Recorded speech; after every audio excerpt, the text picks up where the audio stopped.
Good evening, and welcome back.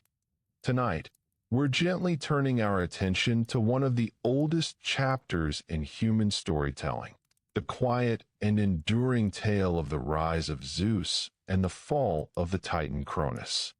If this is your first time encountering the king of the gods, you're not alone. They appear in the earliest records of ancient Greece, first mentioned in fragments of epic poetry and Hesiod's Theogony, dating back more than 2,700 years. These stories were woven into cosmological succession myths, and for those who told them, Zeus was not a symbol or metaphor, but a living part of how the world made sense. What makes his identity especially fascinating is how their story continued to change over time. As generations passed, different cultures reimagined them, from Mycenaean Greece to classical Athens, and eventually into the interpretations we recognize today. Over thousands of years, the story traveled quietly, from oral recitation to digital archives, carrying with it questions that never fully fade. As always, I'd love to know where in the world you're listening from, and what time it is for you. Whether you're settling in for sleep, or simply taking a moment to rest your mind, I'm glad you're here. Now let's begin. You open your eyes not to the golden glow of immortality, but to the damp, suffocating darkness of a hidden cave on Mount Ida. The air here is thick and heavy, smelling of wet limestone, ancient dust, and the sharp, metallic tang of your mother Rhea's fear. You are a newborn god, the youngest of a lineage that stretches back to the very earth and sky.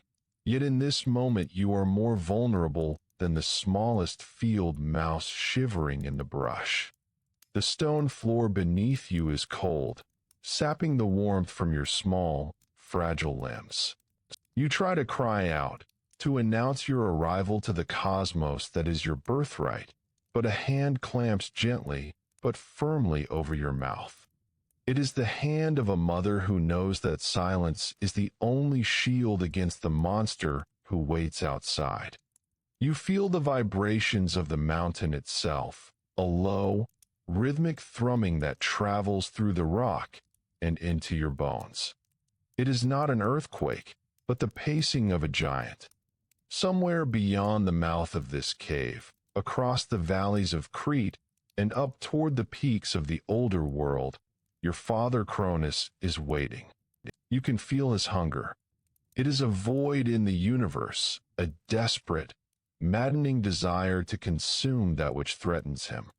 You know, with an instinct that predates your own consciousness, that your brothers and sisters are already gone.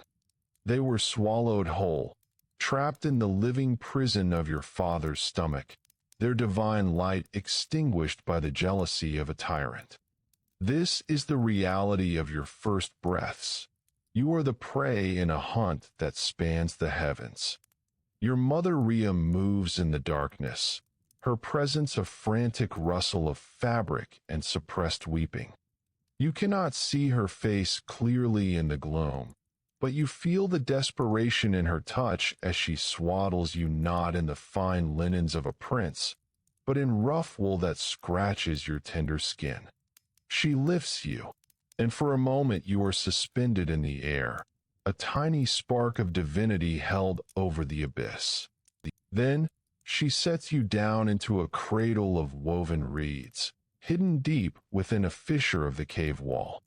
You watch, helpless, as she turns away from you.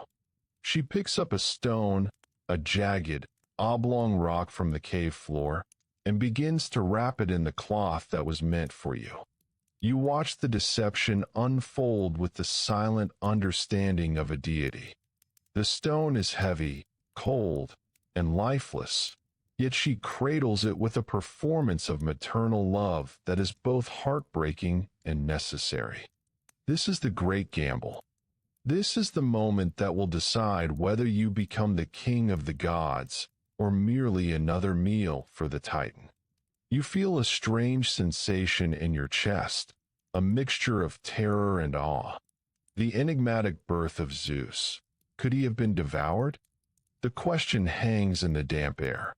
Yes, you could have been. You should have been. The natural order of this brutal age dictates that the son falls to the father, just as the father fell to the grandfather. But here, in the shadows of Crete, the cycle is breaking. Rhea leaves you. The darkness rushes in to fill the space she left behind. You are alone, save for the creatures of the dark and the spirits of the earth. But you are not abandoned. From the shadows emerge the Curetes, the warriors of the earth. They do not look like the golden gods of the future Olympus. They are rough, bearded men clad in bronze and leather, smelling of sweat and iron. They surround your cradle, their faces grim and determined. They know what you are. They know that if the infant in this basket survives, the reign of the Titans will end. Suddenly, you scream. The hunger in your belly is a fire that demands to be fed, a divine appetite that rivals your father's. But as your cry pierces the silence of the cave, the Curetes spring into motion. They do not hush you. Instead, they draw their swords and strike them against their bronze shields. Clang, clang, clang. The sound is deafening, a cacophony of ringing metal that reverberates off the cave walls, drowning out your wails. To anyone listening from the peaks above, it sounds like the storm or the rumbling of the earth, anything but the cry of a hidden child. The noise shakes your bones, violent and abrasive, but to you, it is the sweetest lullaby. It is the sound of survival. You feel a rough, warm tongue rasp against your cheek. The goat Amalthea has come to you. She is more than a beast. She is a creature of the old magic, her eyes holding the wisdom of the wild. She lowers herself, and you drink. The milk is rich and warm, tasting of wild herbs and the raw vitality of the mountain. It fills you with strength, knitting together the divine ichor in your veins. You are the god who escaped death, the child Cronus missed, and with every swallow of milk, you grow stronger. You are drinking in the power of the earth itself, grounding yourself in the physical world that you will one day rule. But even as you feed, the shadow remains. You can sense the Titan far away, clutching the swaddled stone to his chest. You feel the moment he swallows it, the great heave of his throat, the satisfaction of a paranoia temporarily appeased. He believes you are gone. He believes his throne is safe. The irony tastes bitter and sweet. You are the secret he could not digest.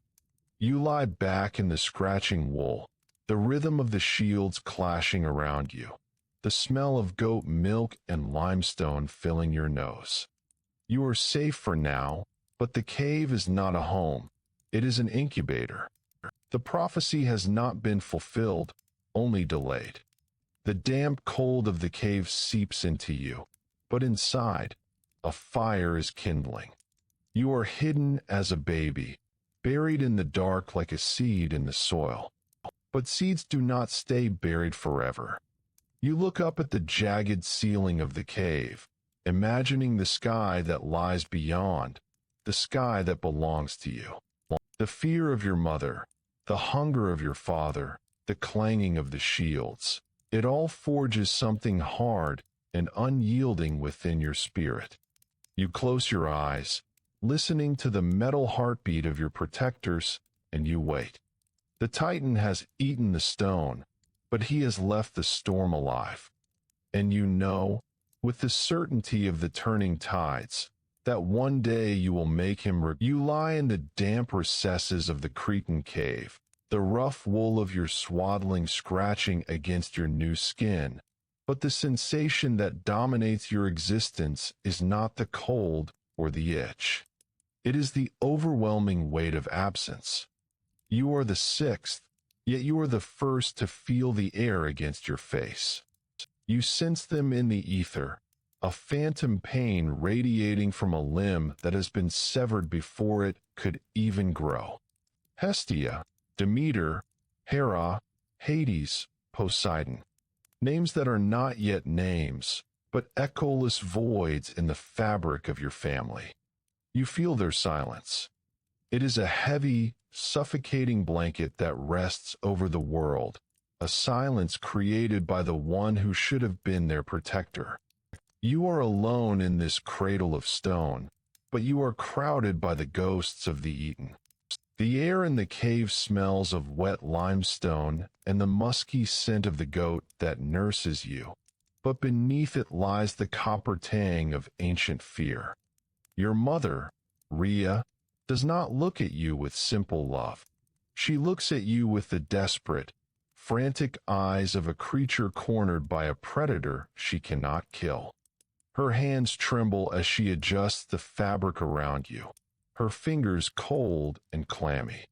You can feel her heart hammering against her ribs when she pulls you close, a frantic rhythm that betrays the monstrous reality of your heritage. You are not just a child, you are a secret. You are the anomaly in a cycle of consumption that has turned the father into a grave for his own blood. Outside the cave, the wind howls through the peaks of Mount Ida, but to your instincts, it sounds like breathing. Heavy, labored, colossal breathing. You feel the tremor in the earth, a low-frequency vibration that rattles the dust from the ceiling of your hiding place. It is him. It is the Titan. It is the physical manifestation of time itself, old and bitter and terrified of the new. Cronus does not walk like a man. He moves like a landslide, a shifting of tectonic plates driven by a paranoia that rots him from the inside out. You feel his hunger radiating across the distance, a void that seeks to fill itself with the light of its own creation. This is not the hunger of a starving animal. It is the hunger of a king who believes that by eating the future, he can freeze the present forever. The horror of your existence is defined by a single, terrifying question that hangs in the humid air of the cavern, a question that the mountain itself seems to whisper to you. The enigmatic birth of Zeus. Could he have been devoured? It is not a philosophical query. It is a physical reality that nearly came to pass. You can visualize the alternative timeline, the path not taken, with a clarity that freezes the marrow in your small bones. In that dark possibility, there is no cave, no goat milk, no clashing shields of the Curities to drown out your cries. There is only the rough grip of the Titan's hand, large enough to crush a mountain range, closing around your fragile torso. You imagine the sensation of being lifted from the warmth of the mother's arms, the sudden ascent into the cold upper air where the Titan stands. You picture the face of the father, not human, but a landscape of crag and shadow, eyes burning with the madness of a prophecy that doomed him the moment he scythed his own father down. In this vision of what could have been, you feel the crushing pressure of his fingers, the hot, fetid reek of his breath which smells of ozone and bile. You see the maw opening, a cavern far darker and more hopeless than the one you hide in now. It is a gate to oblivion. To be devoured is not merely to die. It is to be unmade. You sense the fate of your brothers and sisters trapped in the timeless purgatory of the Titan's stomach. They are not digested in the mortal sense. They are suspended in a corrosive darkness, alive but undying, conscious but paralyzed, stripped of their agency and their light. They float in the acid of his paranoia, kept alive only because they are immortal, suffering an eternity of claustrophobia within the very flesh that created them. This is the fate that brushed against your skin. You were inches away from becoming another silent prisoner in the gullet of history. The visceral horror of it makes your own stomach turn, a phantom nausea for a meal you never became. But you were not eaten. You lie on the hard floor of the cave and look at the stone that saved you. It is just a rock, wrapped in the same swaddling clothes that now cover you. It is cold, hard, unyielding, a poor substitute for a god, yet it was enough to fool the Titan. You can feel the echo of that moment, the pivotal split second where the deception took root. Rhea, weeping tears that were both real and calculated, handing the bundled stone to the great devourer. You feel the tension of that memory as if it were your own. The Titan did not check. He did not unwrap the cloth to see the face of his son. His paranoia had made him blind. His greed had made him hasty. He swallowed the stone whole, his throat distending to accommodate the jagged mass, his belly accepting the burden without question. You feel the vibration of the stone hitting the pit of his stomach in your mind's eye. It sits there now, heavy and indigestible, grinding against the siblings you have never met. It is a mockery of his power, a cold lump of earth masquerading as the king of the gods. Because of that stone, you are here. Because he was too eager to destroy you, he failed to recognize what he was consuming. He ate the earth, but he left the fire behind. The realization settles over you like a heavy cloak. You are the one who slipped the net. You are the glitch in the design of the cosmos. The Kurites dance outside, their bronze shields clashing in a rhythmic, violent cacophony designed to mask the sound of your breath. But you know that silence is your true weapon. You must be silent as the grave you escaped. You must be still as the stone that took your place. The dampness of the cave seeps into your bones, but it does not chill you. It hardens you. You are being forged in the dark, tempered by the knowledge that your very existence is an act of rebellion. Every heartbeat is a theft from the Titan. Every breath you draw is an insult to his reign. You look at your hands, small and unformed, and you see the potential for thunder. You are not just hiding, you are waiting. The fear that permeates this cave, the terror radiating from your mother, the crushing weight of your siblings' imprisonment, it all feeds a growing pressure inside your chest. It is a pressure that will one day explode. You understand now that the devourer cannot be reasoned with. He cannot be appeased. He can only be broken open. The damp air grows heavy, and the light from the cave entrance fades into twilight. You close your eyes, listening to the distant, rhythmic thudding of the Titan's footsteps retreating, satisfied with his meal of stone. He believes he has won. He believes the prophecy is dead, digested in the acid of his belly. He does not know that the prophecy lies shivering in the dark, drinking the milk of a goat, growing stronger with every passing hour. You are the enigma he failed to solve. You are the hunger he could not satiate.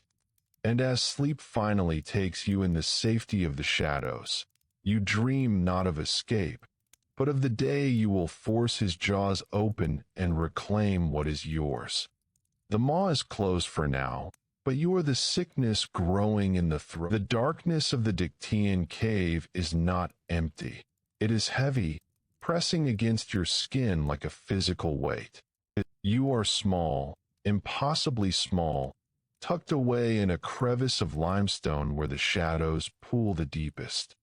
The air here tastes of damp earth and the metallic tang of ancient minerals, a stark contrast to the divine ichor that flows in your veins. You watch your mother, Rhea. She is a titaness, a being of immense power who commands the flow of generations. Yet in this moment, She is reduced to a trembling figure silhouetted against the gray light of the cave mouth. Her hands, usually steady enough to shape destinies, are shaking violently as she scours the cavern floor. She is not looking for a weapon. She is looking for a lie. You feel the cold seeping through the swaddling clothes you have been briefly removed from. The stone floor bites into your soft flesh, a reminder of the harsh world you have been born into. This is the reality of the birth of Zeus, a beginning not marked by fanfare or celestial trumpets, but by the desperate scrabbling of a mother in the dirt. Rhea finds what she seeks near the dripping wall of the cavern. It is an oblong stone, rough and cold, stripped from the mountain's bones. It is heavy, jagged, and utterly lifeless. It has no heartbeat. It has no warmth. It is nothing like you. Yet, as you watch from your hiding place, you see her lift it with a reverence reserved for the sacred. This rock is about to become the most important object in the history of the cosmos. It is the anchor upon which the enigmatic birth of Zeus, could he have been devoured, hangs in the balance. Rhea moves with frantic haste. She takes the linen cloth, the very same fabric that still holds the scent of your newborn skin, and begins to wrap the stone. You watch the process with a strange, detached clarity. She folds the cloth over the jagged edges, smoothing the wool until the harsh contours of the rock are softened, mimicking the shape of a swaddled infant. She presses it against her chest, weeping silently, transferring her warmth into the cold granite. It is a pathetic disguise, you think. Surely the king of the Titans, the master of time and ages, will know the difference between a living god and a lump of dead earth. The tension in the cave spikes, sharp and agonizing. The air pressure drops. The birds outside fall silent. The wind stops. He is here. The ground does not shake, it groans. The arrival of Cronus is not merely a physical event, but an atmospheric shift. The light at the cave entrance is blotted out, swallowed by a silhouette so vast it seems to drink the sky. You press yourself deeper into the fissure, your breath hitching in your tiny chest. You are the child Cronus missed, the anomaly in his perfect record of consumption. But right now you feel like prey hiding from a predator that eats worlds. The smell of him wafts into the cave, a scent of ozone, crushed stone, and something older, something like stagnant time. He does not enter fully. He is too large for this humble nursery. He looms at the threshold, a darkness that possesses eyes, demanding his due. Rhea turns to face him. You see her spine straighten, a final act of defiance masked as submission. She holds the bundle out. The stone, wrapped in your clothes, looks small in her arms, a meager offering to a hunger that knows no bounds. This is the crux of the Zeus versus Cronus conflict, occurring before the first sword is ever drawn. It is a battle of wits fought in a silence so profound it rings in your ears. Cronus does not speak. He has no need for words with a wife he has turned into a broodmare for his paranoia. He merely reaches out. His hand is a landscape of calluses and power, fingers thick as tree trunks. You watch, paralyzed, as that hand closes around the decoy. This is the moment where the Greek mythology stories often skip to the triumph, but you live in the terror of the second. You see the Titan lift the bundle. You see him pause. Does he feel the weight? Does he notice the lack of a cry, the absence of a wriggling struggle?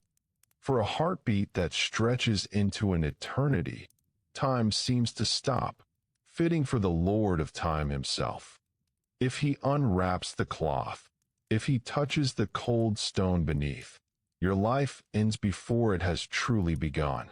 You are witnessing the fragility of the Zeus origin story. One squeeze of his hand, one suspicious glance, and you are meat. But his arrogance is his blinder. He is so certain of his dominance, so assured that destiny cannot cheat him, that he does not look closely. He sees what he expects to see. The sound that follows will haunt you for centuries. It is not a scream, but a wet, tearing gulp. Cronus does not chew. He swallows the bundle whole, his throat distending to accommodate the jagged mass.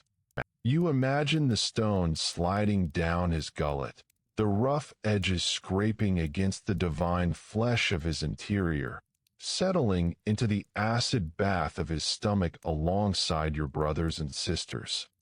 He takes your brother's prison and adds a stone to the foundation. He believes he has just eaten his last threat. He believes he has swallowed the storm. The deception is complete. The hidden truth of the exchange hangs in the air like smoke, invisible but choking. Cronus grunts, a sound of grim satisfaction, and turns away.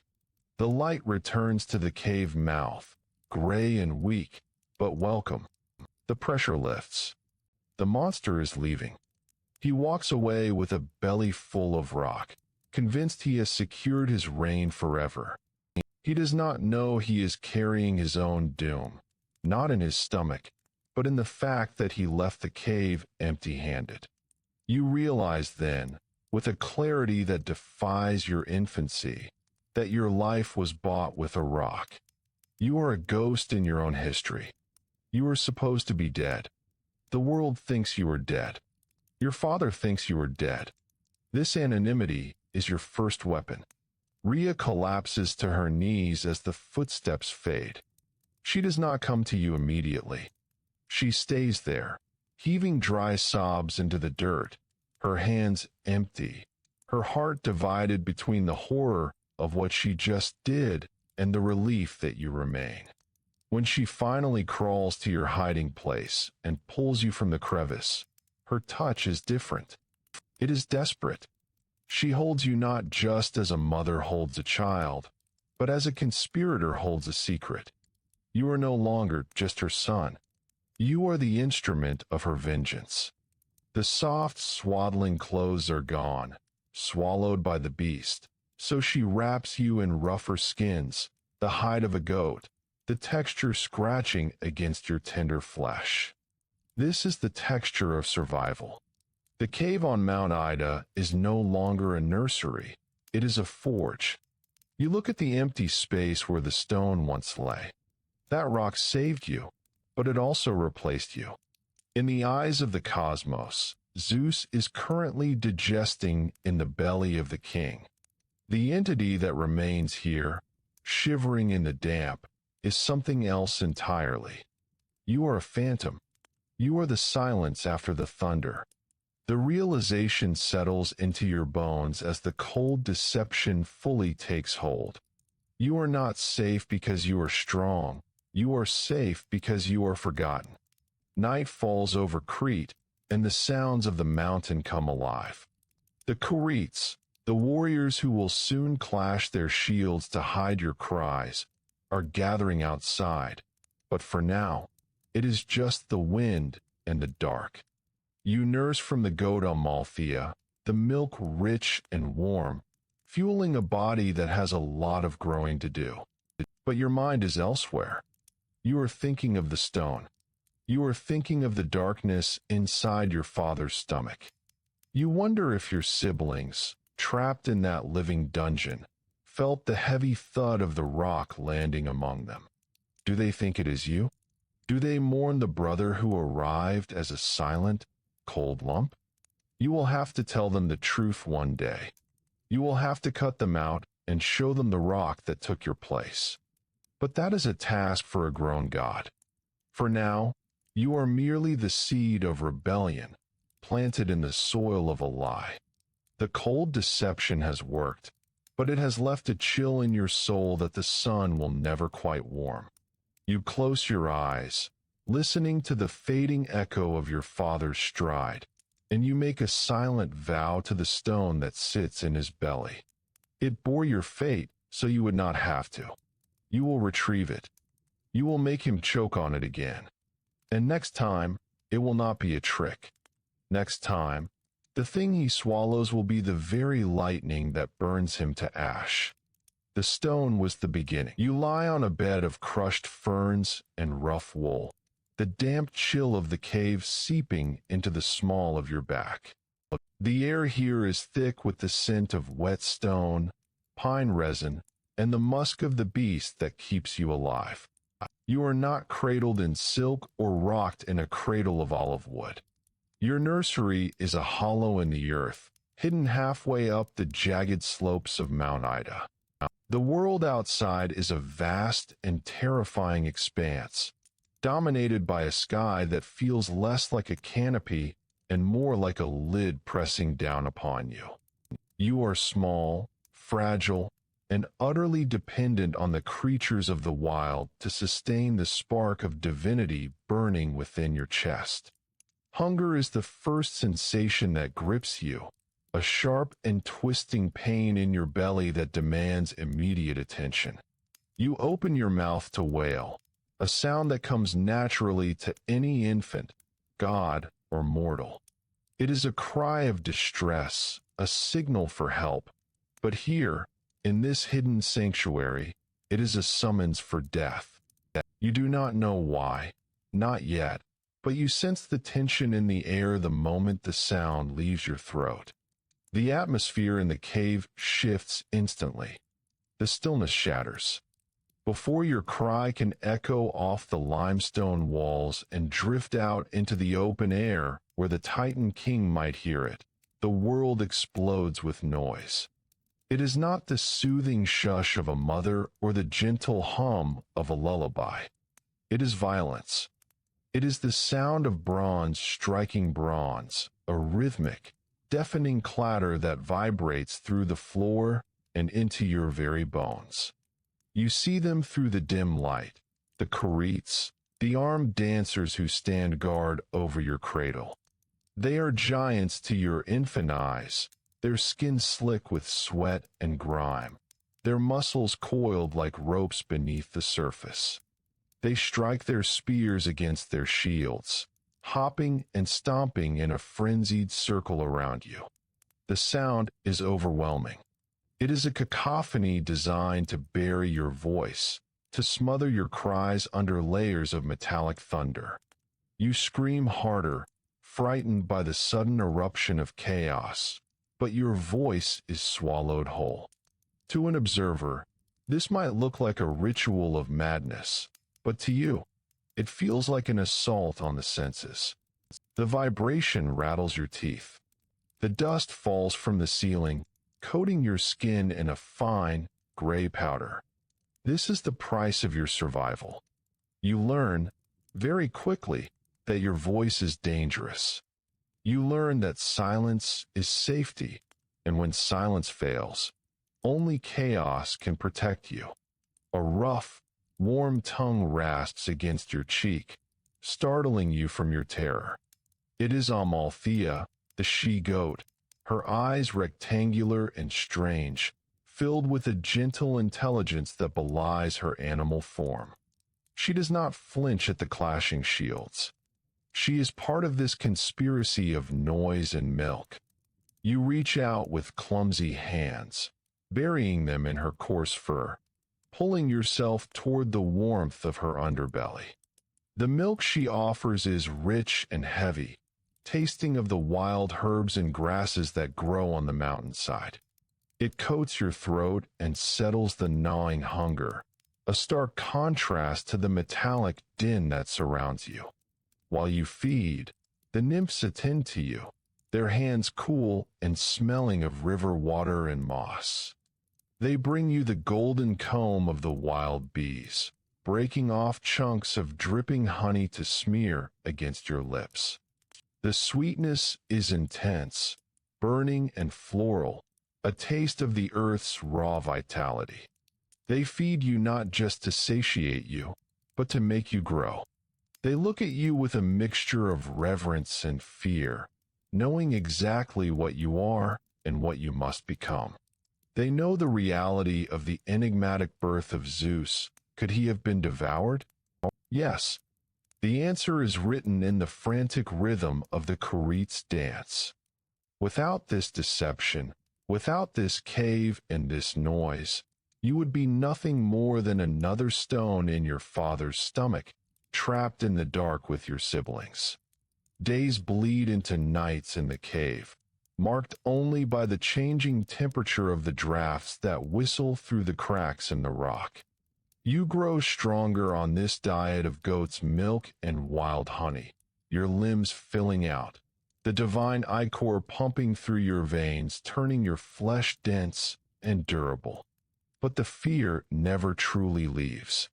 You feel it in the way the nymphs glance at the cave entrance every time a shadow falls across it. You feel it in the way the Curetes never truly sleep, their hands always resting on the hilts of their swords, their shields always within reach. The clashing shields become the soundtrack of your childhood. You begin to anticipate the rhythm. When the mood strikes you to cry out in frustration or boredom, you brace yourself for the answering roar of bronze. Eventually, the noise ceases to frighten you. It becomes a heartbeat, a pulse of war that syncs with your own. You watch the Curetes spar, absorbing the movements of their bodies, the way they plant their feet in the dirt, the way they turn their hips into the strike.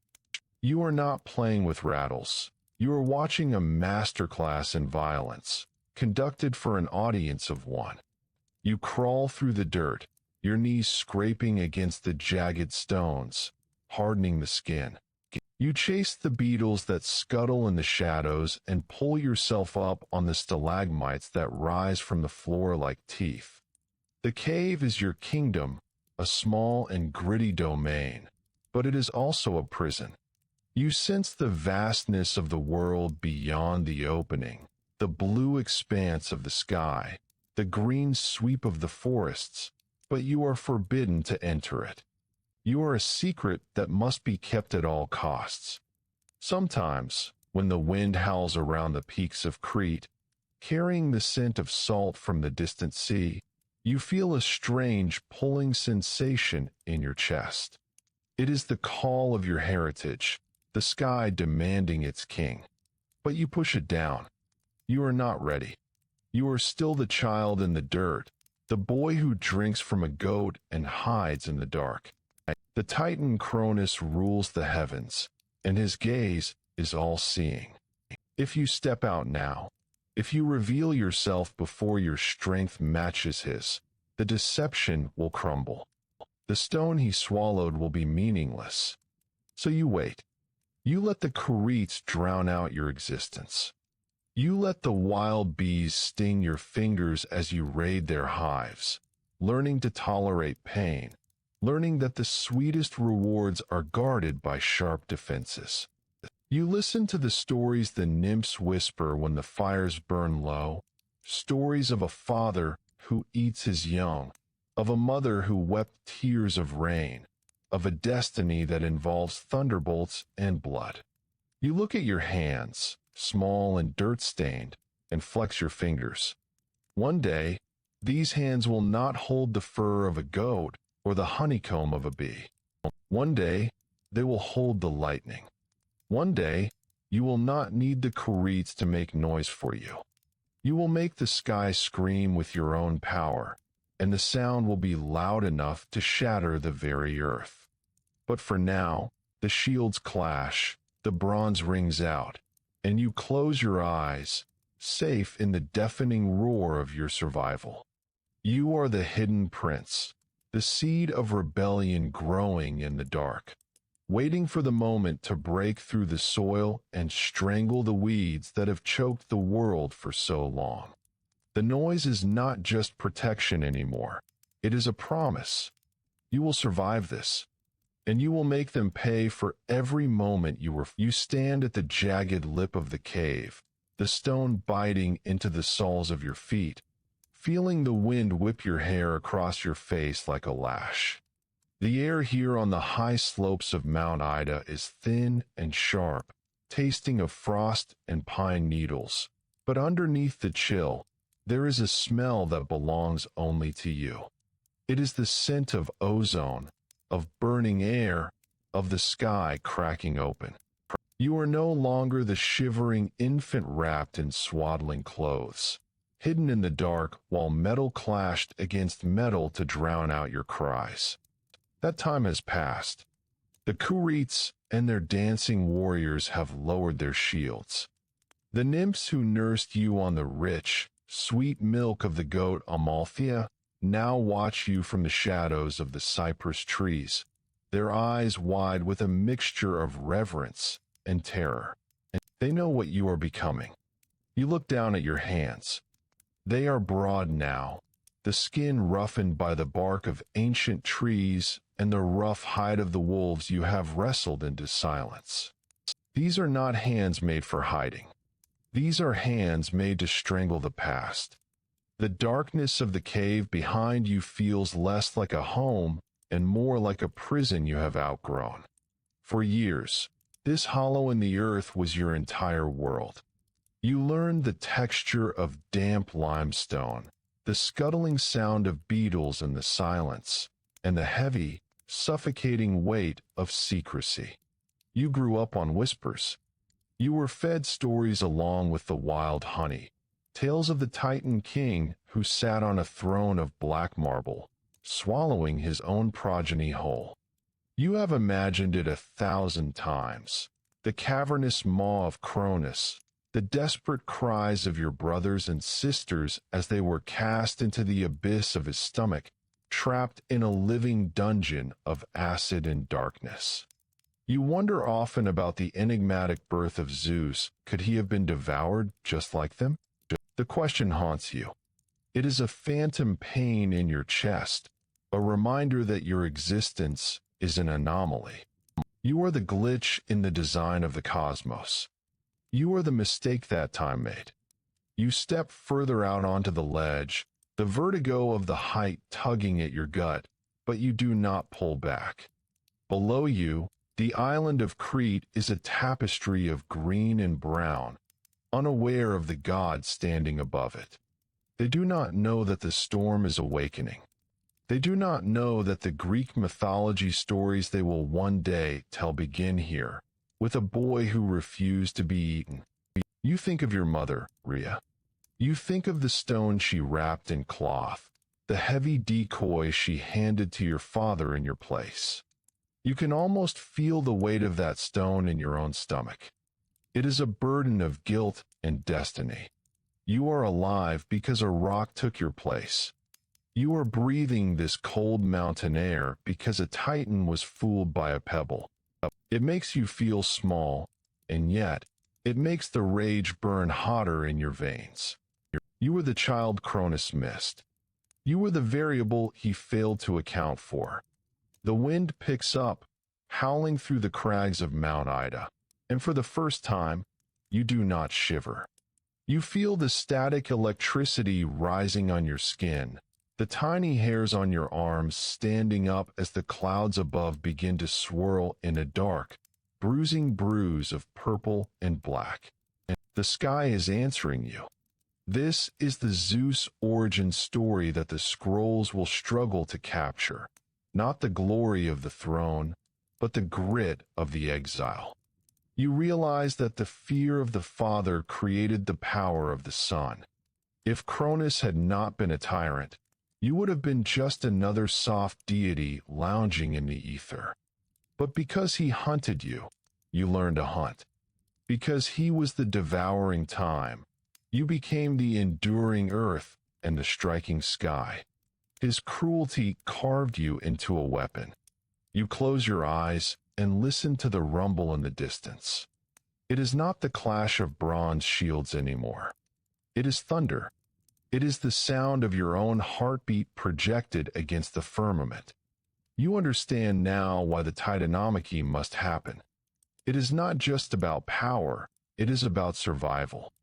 It is about the fundamental right to exist without being consumed by the generation that came before. The Greek god's origin story is paved with this trauma, this cycle of violence that spirals down through the ages. But you are the one who will grab the wheel and break the spoke. You will march to Othries. You will face the father who eats his children, and you will force him to disgorge the past.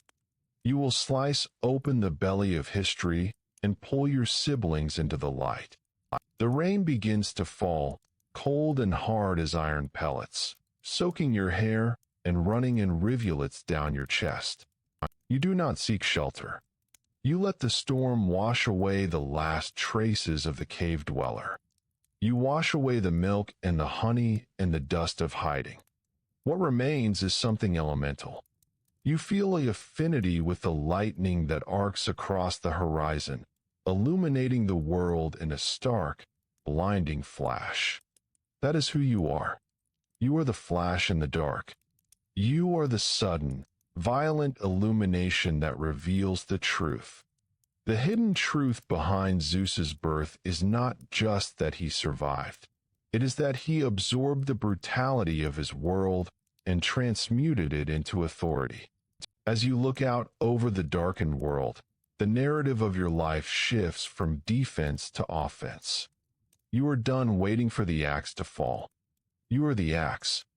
This is the moment the boy dies and the king of Olympus is born, not in a palace of gold, but on a wet, windswept rock, alone with his demons.